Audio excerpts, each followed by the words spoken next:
Check करो। Sir 20-22 साल के लगते हैं, मुझे लगता है कि कपल्स थे। सर शायद दोनों ने जहर खाया है। देखिए इन दोनों के मुंह पे सूखे हुए झाग का निशान है। चेक करो, सेक्सुअल असॉल्ट है क्या?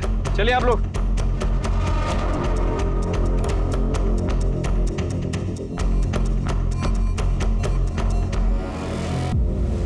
सर अंडरगारमेंट और प्राइवेट बॉडी पार्ट्स चेक किए, मरने से पहले लाश के साथ सेक्स हुआ है।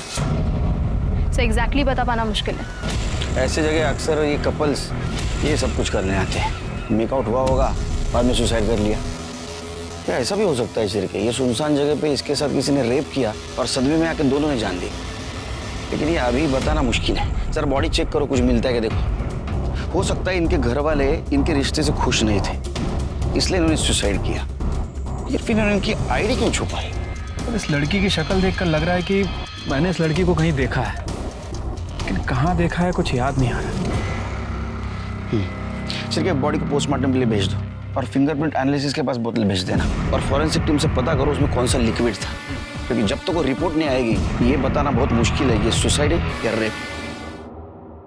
सर डीएनए की प्राइमरी रिपोर्ट से पता चला है कि लड़की की बॉडी में जो सीमेन मिला था उस लड़के का ही है। उसके बाद दोनों के बीच फिजिकल रिलेशन बना और दोनों ने जहर खा लिया। इसका मतलब हमारा अंदाज सही निकला, सुसाइड केस है।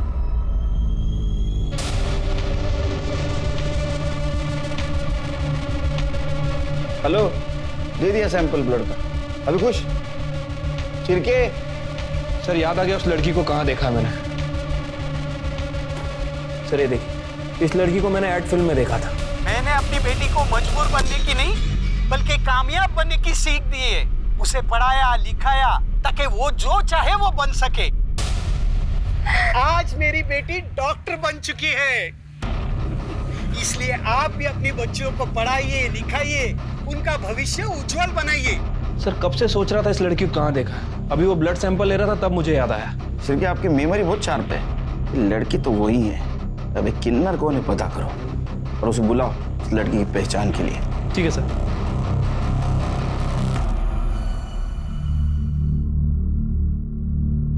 आइए। मैडम नमस्ते, मैं चंपा शिंदे। आप मेरे को इधर काहे को बुलाई? आप शिल्पा शिंदे को जानती हैं? हाँ मेरी बच्ची है, वो 2 दिन से गायब है। मैं पुलिस स्टेशन में रिपोर्ट भी लिखाई। आइए दिखाइए। शिल्पा मेरी बच्ची! मैडम कैसे हुआ ये सब? कौन मारा इसे? अभी कुछ कह नहीं सकते। शिल्पा के साथ जिस लड़के की बॉडी मिली है, इन दोनों ने जहर खा के आत्महत्या की है। मेरी बेटी जहर नहीं खा सकती, वो कभी भी आत्महत्या नहीं कर सकती। दूसरी बॉडी दिखाइए।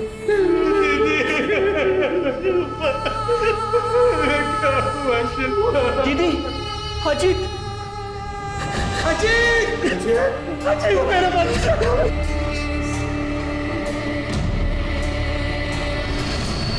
साहब मेरी बेटी शिल्पा ने आत्महत्या नहीं की है, उसे मारा गया है, मर्डर हुआ है उसका। देखो उसने जहर खाया था और बाकी सब रिपोर्ट खाया नहीं साहब, उसे खिलाया गया है। मेरी बेटी बहुत हिम्मत वाली थी साहब, वो कभी भी अपनी जान नहीं ले सकती। शिल्पा की माँ धंधा करती थी, वो एड्स से मर गई। बेचारी शिल्पा तब 3 साल की थी, तब मैं उसको सहारा दी साहब, उसकी जिंदगी नरक होने से बचा ली। लेकिन एक बात बोलूं साहब, ये जो नॉर्मल लोगों की दुनिया है ना साहब, वो बहुत गंदी है। इस दुनिया से मैं शिल्पा को नहीं बचा पाई। वो जिधर भी जाती थी ना, स्कूल में, कॉलेज में, आस पड़ोस में, तो सब लोग उसको किन्नर की बेटी बोल के चिढ़ाते थे। मैं अभी स्कूल कभी नहीं जाऊंगी, कभी नहीं। स्कूल नहीं जाएगी? घर में छुप के बैठेगी? क्यों? कुछ गलत की क्या तू? नहीं ना? तो डरना नहीं। चंपा शिंदे की बच्ची है तू, खड़ी होकर दुनिया से लड़ना सीख, वरना ये दुनिया तुझे जीने नहीं देगी। अब रोना बंद कर मेरी अच्छी बच्ची। धीरे धीरे उसमें हिम्मत आती गई। जब भी शिल्पा कॉलेज जाती थी ना साहब, तब भी उसको यही सब सुनना पड़ता था, लेकिन अब वो लड़ना और पलट के जवाब देना सीख गई थी। अच्छा शिल्पा, तेरी तो वो बात सच हो गई यार कि मेरी माँ भी एक है, मेरा बाप भी एक है। हो गया तुम लोगों का?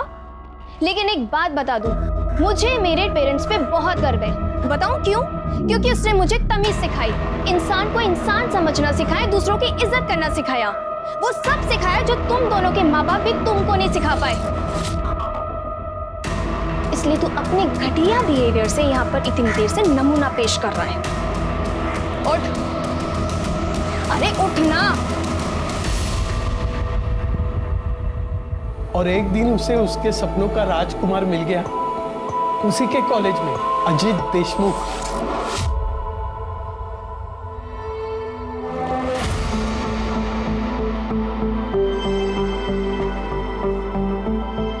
गाड़ी रोको, रुको। यही चाहते थे ना तुम? हाँ,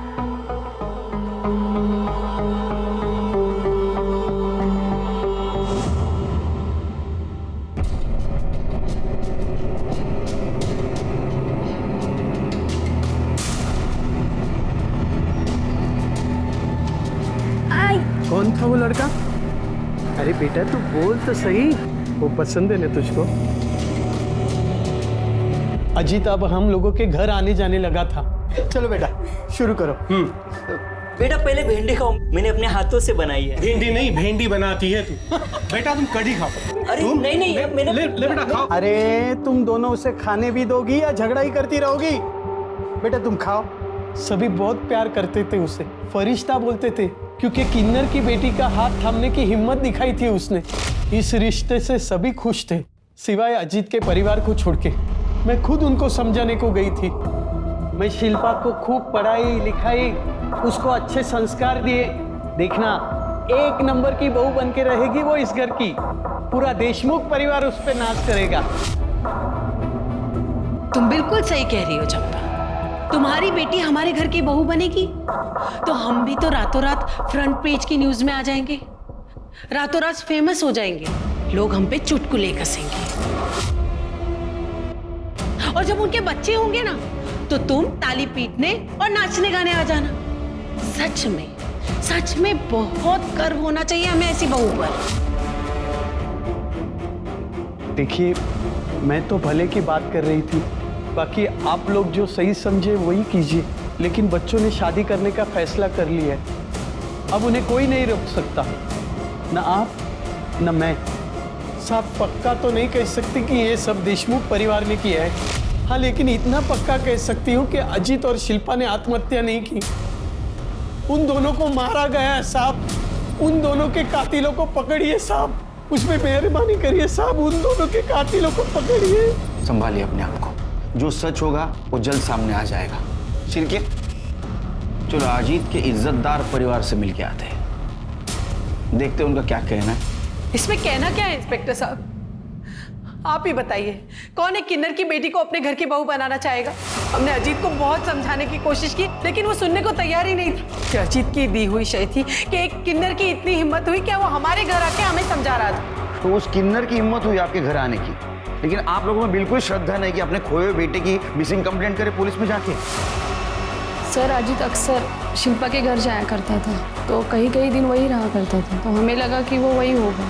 चलो मान लो आप लोगों को पता नहीं था कि वो मर चुका है, लेकिन हमने खुद आपको बोला कि वो मर गया। हम यहाँ खुद ही आपको बताने के लिए आए, फिर भी आप उसके आइडेंटिफिकेशन के लिए आने के लिए तैयार नहीं हो। मेरे पति की तबीयत ठीक नहीं रहती है, इसीलिए मैं अभी केशव को भेजती हूँ। केशव, मैं कैसे जा सकता हूँ? मुझे तो बिजनेस मीटिंग है। केशव। इंस्पेक्टर साहब, अब चलिए, मैं आता हूँ थोड़ी देर में।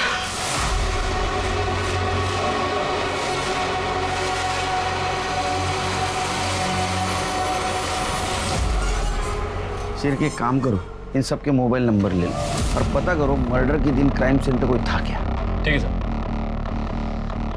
जिसने हिंदुस्तान की हजारों लाखों माओं को एक सीख दी कि बेटी को बोझ नहीं मानते, उसे पढ़ाना लिखाना चाहिए, लेकिन वो आज खुद टूटकर पूरी तरह बिखर चुकी है। उसकी बेटी शिल्पा की संदिग्ध मौत ने उसे पूरी तरह झकझोर दिया है। सर, चंपा का ये कहना है कि शिल्पा और अजीत ने आत्महत्या नहीं की बल्कि उसका मर्डर हुआ है। इस बारे में आप क्या कहना चाहते हैं? कुछ बता नहीं सकते, तहकीकात जारी है। Sir, one more question sir.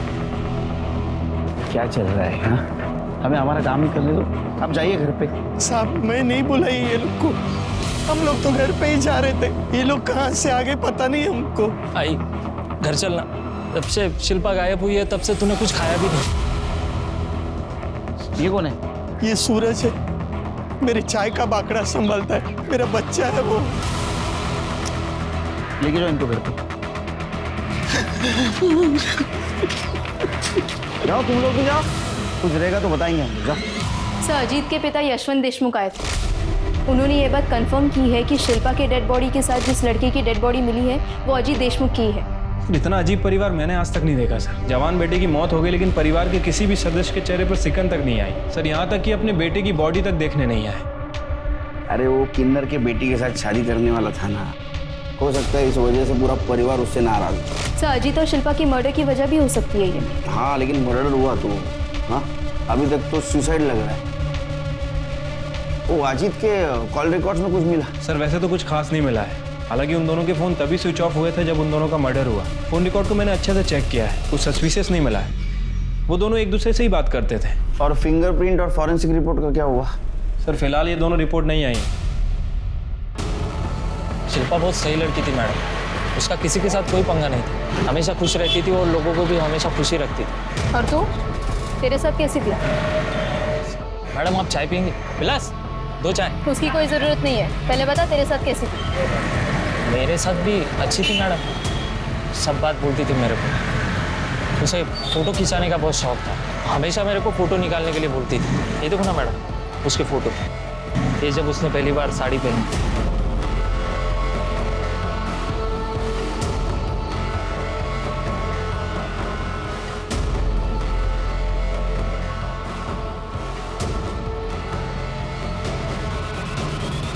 साहब। हाँ बोलो। साहब ये देशमुख फैमिली बहुत ही अजीब है साहब। अजीब मतलब क्या साहब, दिन भर लड़ाई झगड़ा रहता है इनके घर में। ये तो खुद भी एक दूसरे से अच्छे से बात तक नहीं करते, और उनका बेटा है ना अजीत, क्या बताऊं साहब, मैंने सुना है कि वो एक नंबर का दारूबाज है, नशेड़ी है, गंजेड़ी है। अभी कुछ दिन पहले अपनी माँ से खूब झगड़ा किया ना वो। किस बात पे झगड़ा हुआ था? साहब उसको लगता था कि उसकी माँ का ना वो कोई वैद है, उसके साथ लफड़ा चालू। मैंने बताया ना आपको साहब, बहुत अजीब फैमिली है। अरे उनके घर में कोई बीमार पड़ता है ना तो डॉक्टर थोड़ी ना आता है, वो वैद ही है, सत्यानंद, वही सबकी बीमारी का इलाज करता है। हाँ अभी थोड़े दिन पहले मैं इस्त्री करे हुए कपड़े लेके गया था मालकिन को देने के लिए, तो दरवाज़ा खुला था साहब, तब मैं अंदर देखा दोनों माँ बेटे में वैद को लेके खूब घुमा घूम चालू था। जब आपकी तबीयत खराब है ही नहीं तो फिर आप हर दूसरे दिन उस वैद के पास क्या करने जाती हैं? मेरी तबीयत इसलिए ठीक है क्योंकि मैं वैद जी के पास जाती रहती हूँ। जब वैद जी यहाँ पर बाबा का इलाज करने आते हैं तब आप अपनी प्रॉब्लम्स नहीं बता सकती। मैं वैद जी के यहाँ अपनी तबीयत के हिसाब से जाऊंगी या तुम्हारी सहूलियत के हिसाब से? आई बहाने देना बंद कर, मुझे ना सब पता है तेरे और उस वैद जी के बीच में ना क्या चल रहा है और क्या नहीं चल रहा है। तुझे शर्म नहीं आती अपनी माँ पे इतना घटिया इल्जाम लगाते हुए? तो आपको शर्म आती है ऐसी घटिया हरकत करते हुए और उस वैद जी के साथ सोते हुए? तमीज, अपनी माँ से कोई ऐसे बात करता है? साहब सब जगह पूरी बात फैल गई थी कि मालकिन का चक्कर है वो वैद के साथ। पता नहीं उस किन्नर ने और उसकी बेटी ने क्या जादू कर दिया था मेरे बच्चे पर। मेरा बेटा बिल्कुल बदल गया था, पहले अच्छा था, हंसकर बातें करता था, हमारे साथ टाइम बिताता, लेकिन जब से उस शिल्पा के चक्कर में पड़ा तब से घर वालों को कुछ समझता ही नहीं था, बात बात पे झगड़ा करता था। हमें पता चला है कि आपके बेटे का कहना था कि आपका और वैद सत्यानंद आप दोनों का अफेयर चल रहा था। ये बिल्कुल झूठ बात है, पता नहीं ये बात उसके दिमाग में किसने डाल दी थी। मैंने उससे 1000 बार पूछने की कोशिश की लेकिन इस बात का कभी जवाब नहीं दिया उसने। और वो सत्यानंद जी, वो तो देव मानुस है, उनके बारे में तो ऐसा सोचना भी पाप। मैं आपको बता नहीं सकती कितनी तकलीफ होती थी अपने बेटे के मुंह से अपने बारे में ऐसी बातें सुनकर।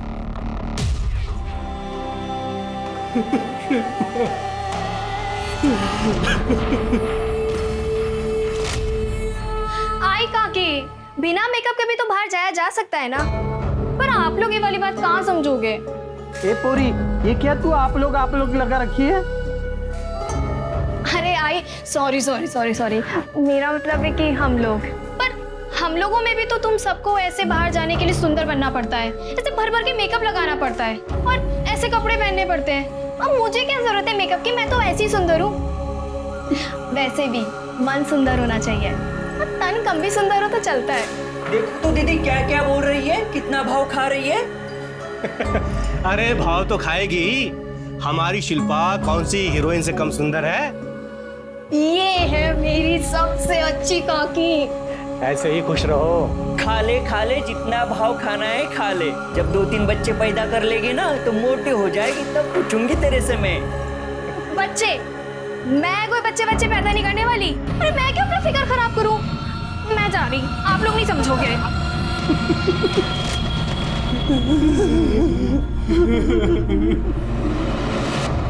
दामिनी, अगर अजीत के घर वाले और उस धोबी की माने तो अजीत एक नंबर का अय्याश लड़का था। शराब पीता था, ड्रग्स लेता था, अपनी माँ के चरित्र पर ही शक करता था। जबकि चंपा और बाकी लोगों की माने तो अजीत एक नंबर का परफेक्ट लड़का था। समझ नहीं आ रहा आखिर इस अजीत की सच्चाई क्या है। सर ये भी तो हो सकता है कि इन लोगों में से कोई अजीत के बारे में झूठ बोल रहा हो।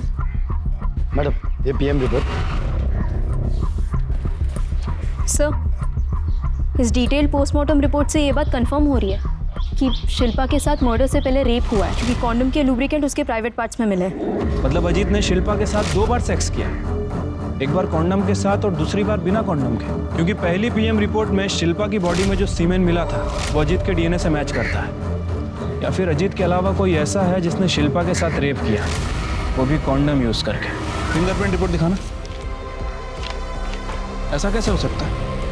बॉटल पर किसी के भी फिंगरप्रिंट नहीं, मतलब बॉटल से फिंगरप्रिंट हटाए गए। और ऐसा तभी हो सकता है जब उन्होंने जहर पिया ना, बल्कि उन्हें जबरदस्ती पिला दिया गया हो। इसका मतलब दामिनी ये सुसाइड केस नहीं है, बल्कि मर्डर केस है, डबल मर्डर केस। अरे आप लोग क्या समझेंगे कि एक माँ का कलेजा कैसे फटता है जब उसकी जवान बेटी को कोई मार डालता है। मुझे मालूम था मुझसे और मेरी बेटी से कई लोग जलते हैं। आज उन सब लोगों के कलेजे में ठंडक पड़ गई होगी। सर आप तो सिक लीव पे थे ना, रेस्ट चल रहा था आपका। क्या race? Double murder case, tension का काम। चलो बंद करो, अरे बंद करो।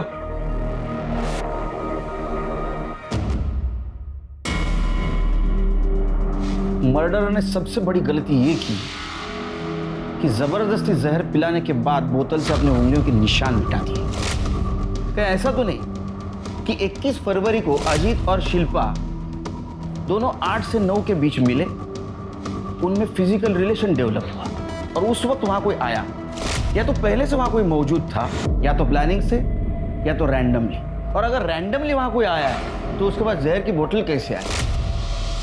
इसका मतलब जो आया वो प्लानिंग से आया। उसने पहले अजीत को जबरदस्ती जहर पिलाया। अजीत के ऊपर जहर का असर होने के बाद वो शिल्पा के पास आया। शिल्पा ने बचने की कोशिश की हो, लेकिन वो सामने वाला उससे ज्यादा ताकतवर हो सकता है, या तो एक नहीं, एक से ज्यादा हो सकते हैं। उसके बाद में उसने शिल्पा के साथ रेप किया, उसे जबरदस्ती जहर पिलाया, उसने बोतल से फिंगरप्रिंट मिटा दिए और वो बोतल दोनों के बीच में रख दी ताकि वो सुसाइड न करे। तो कौन था ये आदमी? और अजीत के बारे में हमारे पास दोनों तरफ की इंफॉर्मेशन क्यों आ रही है? झूठ कौन बोल रहा है और किस लिए?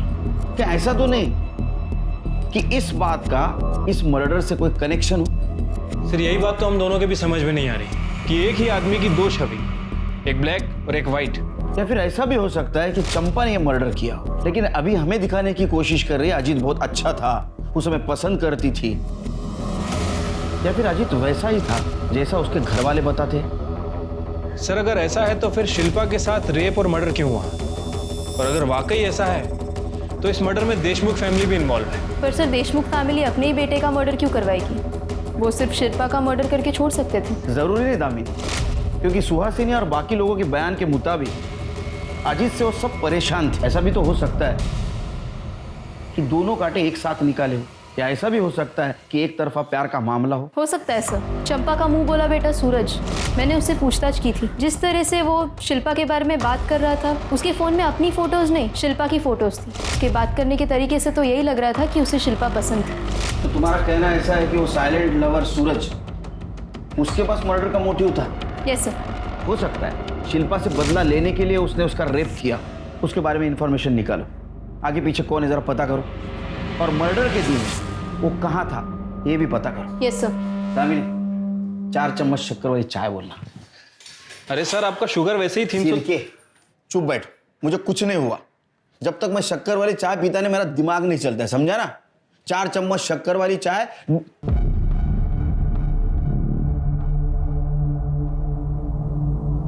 मैं शक्कर वाली चाय पीता हूं, बिना शक्कर वाली चाय चाहिए मुझे। क्या देख रहे हो? जाओ।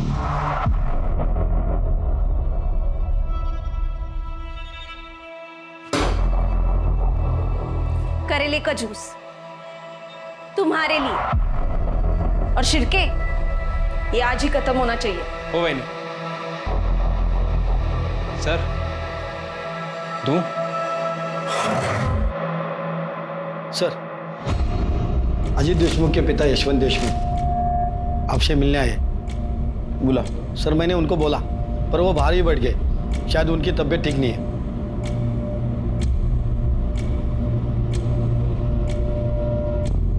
कैसे हैं आप? इंस्पेक्टर साहब, मैं पूछने आया हूँ मेरे अजीत को किसने मारा? हम पता लगाने की कोशिश कर रहे हैं, जल्दी पता चल जाएगा। जल्दी पता लगाइए। मैं जानना चाहता हूँ मेरे इतने शरीफ बेटे को किसने मारा और क्यों? शरीफ, आप लोगों का ही तो कहना था कि वो अय्याश था। उसे कोई बुरी आदत नहीं थी, ईमानदार था, नेक था, सबकी इज्जत, सबकी इज्जत। हॉस्पिटल चल संभालो। मेरी बेटी का कातिल चैन से नहीं जी पाएगा, नहीं जी पाएगा वो शिल्पा। एकदम हीरोइन लग रही है, तो किसी की नजर न लगे मेरे बेटी को। सही कहा आपने, शिल्पा के पास फेस के साथ साथ एक्टिंग का टैलेंट भी है। अगर ये चाहे तो इंडस्ट्री पर राज कर सकती है। अरे नहीं रे बाबा नहीं, हम लोग को जाने का ही नहीं उधर। सब भेड़िए तुम लोग के धंधे में, मेरे को सब मालूम है। आज मेरी बेटी डॉक्टर बन चुकी है, इसलिए आप भी अपनी बच्चियों को पढ़ाइए, लिखाइए, उनका भविष्य उज्जवल बनाइए। जब उनका भविष्य उज्जवल बनेगा तो वो आगे बढ़ेगी और साथ साथ हमारा देश भी आगे बढ़ेगा। सब मारना मत। बताओ वैद्य बुआ, बताओ। सर वो दवा के नाम पे जो जड़ी बूटी मैं यशवंत को देता हूँ वो धीरे धीरे जहर का काम करती है और उसी की वजह से यशवंत बीमार रहता है। पर लेकिन ऐसी जड़ी बूटी क्यों देता था उसको? सर वो मैं अरे मैं क्या बोल। देख, पढ़े लिखे इंसान पे मैं हाथ नहीं उठा था, लेकिन ये शिरके, ये किसी के ऊपर भी हाथ उठा सकता है और उसने हाथ उठाया ना तो कितना भी जख्म होने दे कोई मरहम काम नहीं आएगा। बोलेगा शिरके, तू बोल। नहीं सर, सब बताता हूँ मैं। बोल। मेरा और सुहासिनी का अफेयर चल रहा है, तो हमने तय कर लिया कि हम यशवंत को कमजोर बना देंगे, धीरे धीरे जहर देकर मार देंगे ताकि हमारा रिश्ता बना रहे और हमारे ऊपर कोई शक ना करे। अरे का मातर चढ़ लागला कि तुला? मतलब ये अफवाह नहीं थी, ये सच था कि तुम्हारा अफेयर चल रहा है और ये बात अजीत को पता चली। सर एक दिन मैं और सुहासिनी घर पे थे और घर में कोई नहीं था तो आई वो मेरा बैग।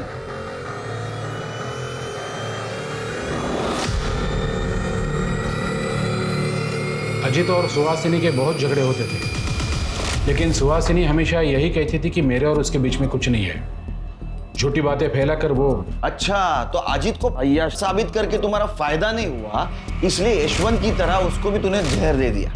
सिर्फ माइल्ड नहीं, स्ट्रॉन्ग जहर दिया, जिसकी वजह से उसकी मौत हो गई। इतना ही नहीं तो तुम लोगों ने शिल्पा को भी जहर दे दिया, वो मर गई। वो बोतल वहीं छोड़ दी ताकि सब लोगों को लगे इन दोनों ने सुसाइड कर लिया। नहीं सर, मैंने ऐसा कुछ नहीं किया। फिर किसने मारा? सुहासिनी ने? नहीं सर, वो तो मुझे पता नहीं है। शिरके, यशवंत को जहर देने के जुर्म में इसको अंदर डालो और उस सुहासिनी को मिलो। देखो क्या नई कहानी सुनाती है। छी! कितना घटिया इल्जाम लगा रहे हैं आप मुझ पर। वो मैं झूठ बोल रहा है, मैं उसके साथ अफेयर क्यों करूंगी? उसकी हिम्मत कैसे हुई मुझ पर इतना घटिया इल्जाम लगाने की? झूठ वैद नहीं, झूठ सुहासिनी बोल रही है, क्योंकि उसको पता है अब अजीत उससे जवाब नहीं मांगेगा और वैद को भी झूठा साबित करेगी।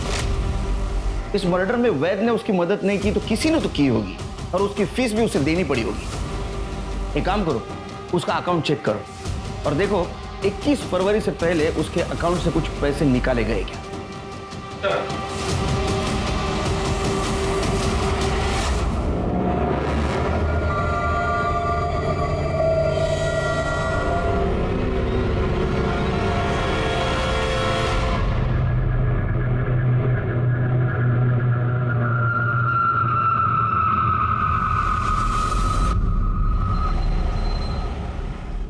सर, सुहासिनी ने अकाउंट से पैसे निकाले नहीं है, बल्कि 20 फरवरी को 1 लाख रुपए ट्रांसफर किए। किसके अकाउंट में? सासू माँ ने पैसे ट्रांसफर किए थे 1 लाख रुपए, लेकिन मैंने उनको वापस कर दिए थे।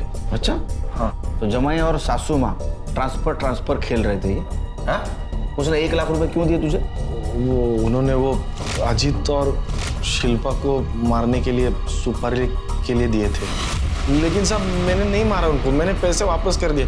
आप चाहे तो मेरा मोबाइल लोकेशन कहाँ गया था, किसको मिला था, सब चेक कर सकते हैं। मैंने कुछ नहीं किया साहब, मैंने किसी को नहीं मारा। झूठ बोल रहा है तो तूने और तेरे सासू ने, सुहासिनी ने मिलकर ही मारा उन दोनों को? नहीं साहब, मैंने सही में पैसे वापस कर दिए, मैंने किसी को नहीं मारा साहब, मैंने कुछ नहीं किया। चलो मान लेते, तुम सच बोल रहे हो। केशव क्यों झूठ बोल रहा है? क्योंकि वो एक नंबर का कमीना और कामचोर है, घर जवाई बनकर बैठा है। उसके खर्चे, कपड़ा, खाना पीना सबके पैसे मैं देती हूँ, इससे भी उसे शांति नहीं मिली। अब वो मुझे जेल भिजवाकर मेरी सारी जायदाद हड़पना चाहता है। सर, जिस रात शिल्पा और अजीत का मर्डर हुआ था, उस रात मोबाइल लोकेशन के हिसाब से सूरज अपने घर पे ही था। और केशव बर्फ? सर, उसकी कॉल लोकेशंस और मोबाइल रिकॉर्ड से कुछ खास पता नहीं चला। चलिए एक काम करो, बीच पर जहाँ शिल्पा और अजीत की बॉडी मिली, पता करो उस दिन शाम से लेकर देर रात तक किसके किसके मोबाइल नंबर वहाँ एक्टिव थे, और उन नंबर का इन दोनों के साथ कुछ कनेक्शन था क्या? सर, ये बोतल में मिली है जहर की फॉरेंसिक रिपोर्ट। अजीत और शिल्पा को जहर दिया गया और वो जहर धतूरे से बनाया गया था। धतूरे से जहर बनाया जा सकता है, और धतूरा मिलना आम बात है। सर, वैसे धतूरा मिलता जंगल में है, लेकिन महाशिवरात्रि के दिन पे ये हर शिव मंदिर के बाहर मिलेगा, क्योंकि शिवरात्रि पे चढ़ावे में धतूरा चढ़ाने की प्रथा है। 1 मिनट, महाशिवरात्रि 21 फरवरी को महाशिवरात्रि थी। एक काम करो शिरके, जितने भी शिव मंदिर है उसके बाहर, उसके आसपास जितने भी फूल की दुकानें, वहाँ CCTV फुटेज कलेक्ट करो और देखो किसने इतने भारी मात्रा में धतूरे खरीदे। और एक बात पता करो, मुंबई या मुंबई के आसपास धतूरे के जहर से किसी को मारा गया था, ऐसा केस आया है क्या? हो सकता है देशमुख परिवार का वैद और ये चंपा की बिरादरी वाले ये जरूर जानते होंगे कि धतूरे से जहर कैसा बना जा सकता है। दामी, तुम एक काम करो, चंपा से जुड़े हुए सारे लोगों की पूछताछ करो। Yes sir. सूरज के बैकग्राउंड का कुछ पता चला? कुछ खास नहीं सर, बस इतना ही पता चला है कि सूरज के आगे पीछे कोई नहीं है, चंपा ही उसके लिए सब कुछ है। इनफैक्ट चंपा के साथ वो कई सालों से है। नजर रखो उस पर, हो सकता है ऐसा कुछ हो जो हमारे नजर में नहीं आया। ठीक है सर।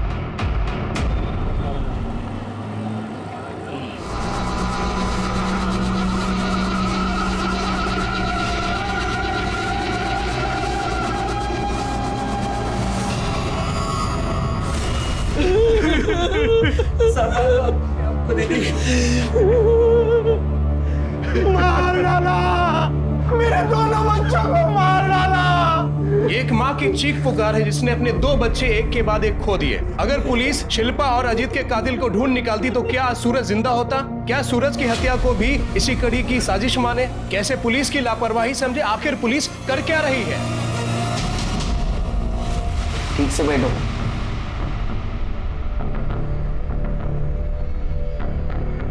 तुम अजीत और शिल्पा के रिश्ते के खिलाफ थी, फिर भी तुमने उन्हें आशीर्वाद दिया था, ऐसा चंपा ने कहा।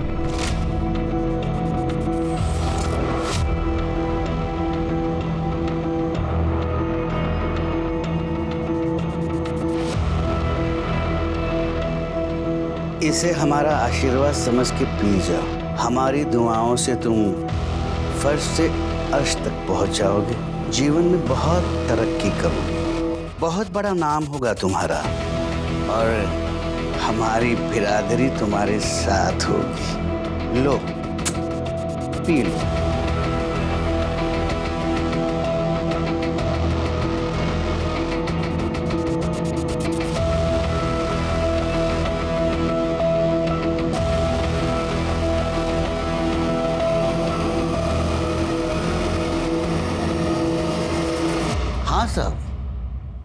हमने इस रिश्ते की मंजूरी के लिए खाली एक ही शर्त रखी थी।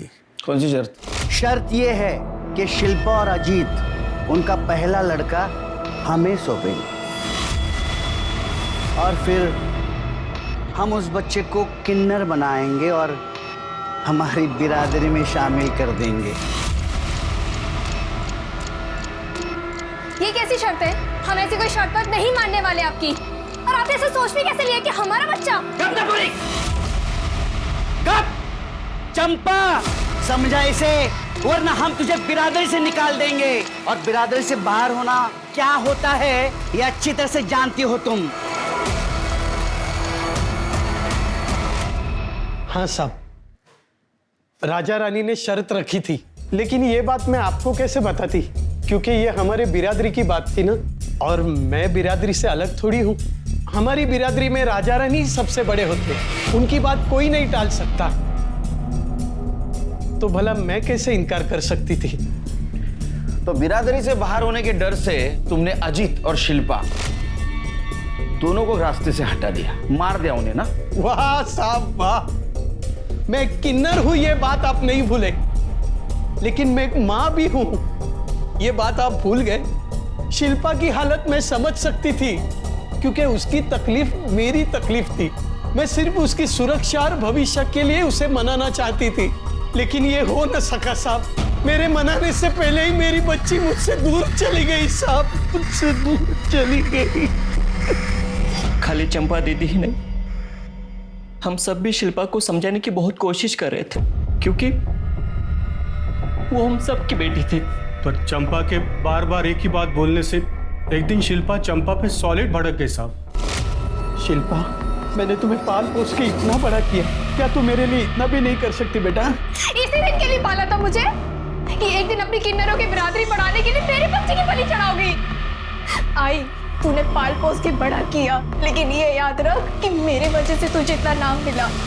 एक्ट फिल्म करती है ना, 36 जगह इंटरव्यू देती है जाके, तो उसी टीवी पे जाके बोलना कि अपनी बेटी का बच्चा छीनकर उसे किडनैप बनाना चाहती है। फिर देख क्या होता है तेरे नाम और तेरी शौहरत के साथ। सर, मैंने 21 फरवरी की सारी सीसीटीवी फुटेजेस चेक की है। सर ये देखिए, वर्तक नगर के शिव मंदिर के बाहर के सीसीटीवी फुटेज में क्या मिला है। दामिनी, तुमने 2 दिन पहले एक पेपर कटिंग फाइल में लगाई थी, उसको लेके आओ। सही है।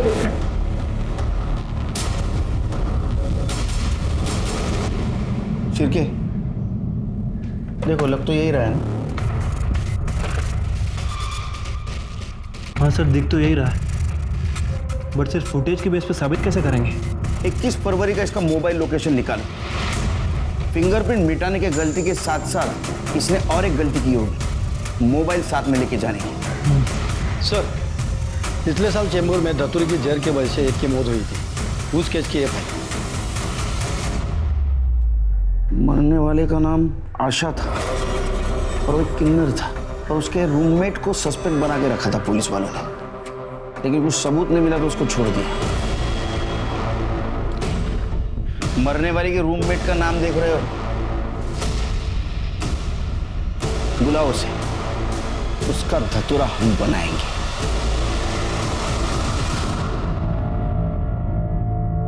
अरे क्या साहब, आप खाली फुकट मेरे को तकलीफ दे रहे हो। अरे मैंने कुछ नहीं की, माना कि आशा धतूरे का जहर खा के मर गई, वो मेरे साथ रहती थी ना, तो इसीलिए चेंबूर पुलिस मेरे को उठा के ले गई।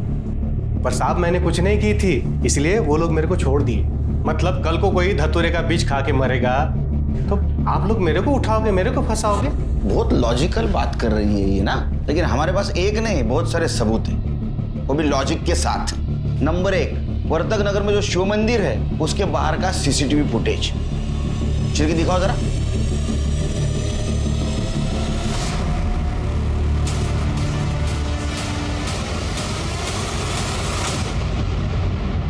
नंबर 2, जिस दिन शिल्पा और अजित का मर्डर हुआ उस दिन की तेरी मोबाइल लोकेशन वहीं की है। अब बोलेगा? कर दे, चल 4 नंबर तो बांब हो गया। साहब मैं सब सच बताती हूँ। मेरे को मालूम था शिल्पा और अजीत गुपचुप किधर मिलते हैं। मैं गई उधर, मैंने मदद ली और दोनों को मार दिया। किसकी मदद ली?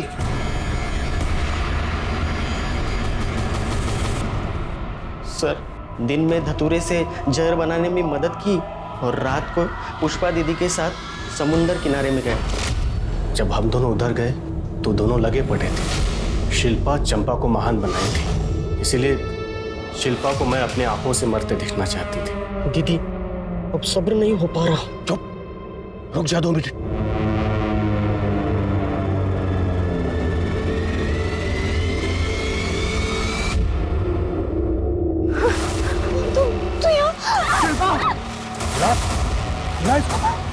क्या है ये?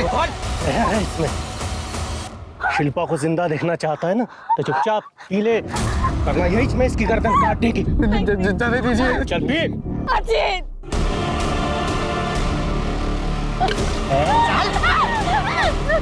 छोड़ दे मुझे। सुनो, इन दोनों को आसपास लिटाते हैं और लगना चाहिए कि दोनों ने जहर पी के आत्महत्या की। मेरे को चंपा से बहुत जलन होती थी। धंधे वाली का बच्चा क्या पाल लिया उसने, सारी मीडिया उसके पीछे हो गई। मैं सोचती थी अच्छा अब तूने बच्ची पाली है ना तो लगन करके दिखा, पर शिल्पा को अजीत जैसा भला मानुस हो गया। राजा रानी आशीर्वाद दे दिए। मुझे बहुत तकलीफ होती थी ये सब देख के। सूरज को क्यों मारा? वो मैं टीवी पे प्रोग्राम देख रही थी चंपा का, कोस रही थी उसको। ऐसा इसमें क्या है, मैं यहाँ ऐसे चढ़ रही है, एक दिन तेरे को भी मैं शिल्पा की तरह मारूंगी।